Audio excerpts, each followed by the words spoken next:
Hey, welcome. Today, we're going to crack a code that trips up so many intraday traders. I'm talking about the dreaded opening candle trap. If you've ever gotten burned by that very first trade of the day, then you're going to want to stick around for this. I mean, you know the feeling, right? It's 9:15 a.m. The market kicks off, you see this big, beautiful green candle, and you jump in thinking, this is it. It's a surefire buy. And then, just moments later, the price completely reverses, and you're stuck with a loss. Does that sound a little too familiar? Yeah, you're not alone. You've probably fallen for this classic trap. Okay, so what is this thing, the opening candle trap? It really all comes down to that very first 5-minute candle. It often looks like it's giving you a really clear signal, but it's often designed to be deceptive, to lure traders into making a move before the market has shown its true direction. So let's break down how this trap actually works. You see that solid green body on the first candle, and your brain just screams, buy, because, green means go, right? But what's really happening under the surface is that this initial burst of excitement is being met with a ton of hidden selling pressure. So traders who jump in at that peak, they get caught as the price just suddenly tumbles. So how in the world do you avoid this? Well, here's the thing.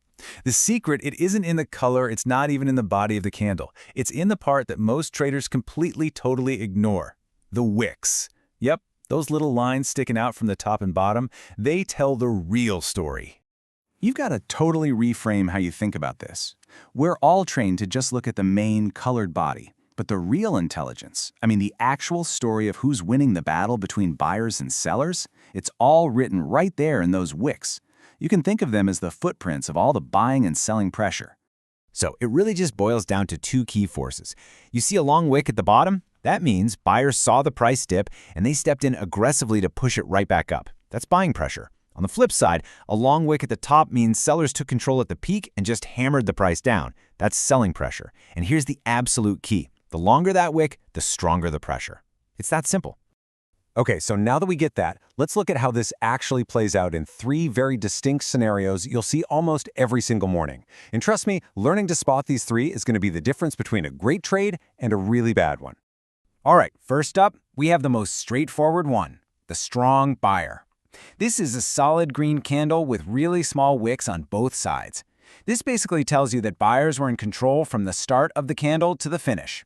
This is a good sign for sure, but, and you might be surprised by this, it's actually not the strongest signal out there. Okay, this is the one you're really looking for. We call it the power buyer. It's a green candle, but it's got that long wick at the bottom. So why is this the big one? Because it shows that not only did buyers control the price, but they also fought off sellers who tried to push it down, and they won that battle decisively. This is a very strong, high probability buy signal. And then we have this, the trap. Now, it looks like a buy candle because the body is green, but just look at that long upper wick. That tells us that sellers came in with a lot of force at the high point and slammed the price back down. Buyers tried to run it up, but they completely failed to hold on to their gains. That is a huge flashing red light telling you there's weakness here. Okay, to really let this sink in, I want to use a couple of really simple analogies. This is going to help you visualize why that selling pressure, even on a green candle, is a danger sign that you just cannot ignore. So picture that trap candle, the one with the selling pressure, as a half-empty water bottle. It's wobbly, it's unstable, you wouldn't trust it to stand on its own. Before you can trust it, you have to fill it up. In trading terms, that gap left by the selling pressure has to be filled by another strong green candle that closes above it.